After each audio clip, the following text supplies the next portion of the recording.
Më 12 maj në orën 24 përmbyllet afati 11 ditor për subjektet politike për të dorëzuar listën me emrat e kandidatëve për deputet, për të cilët do thotë kërkojnë certifikim për pjesëmarrjen në zgjedhjet e parakohshme të 7 qershorit. Dorëzimi i listës me emrat e kandidatëve për deputet duhet të bëhet përmes platformës elektronike të KSZ-s dhe procedura është e ngjashme me zgjedhjet e fundit të cilat u mbajtën në dhjetor të vitit të kaluar. KSZ është duke i përmbyllur gradualisht afatet zgjedhore të cilat ndërlidhen me subjektet politike pjesëmarrëse në zgjedhjet e parakohshme për Kuvendin e Kosovës,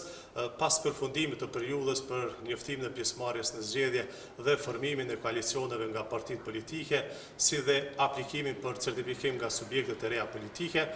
tani jemi në fazën e shqyrtimit të aplikimit të subjekteve të reja politike dhe dorëzimit të listave të kandidatëve për deputet. Pas përmbylljes së këtyre çështjeve, KSZ gjatë kësaj jave do të organizojë tërheqjen e shortit për renditje subjekteve politike në fletvotimin e zgjedhjeve të 7 qershorit.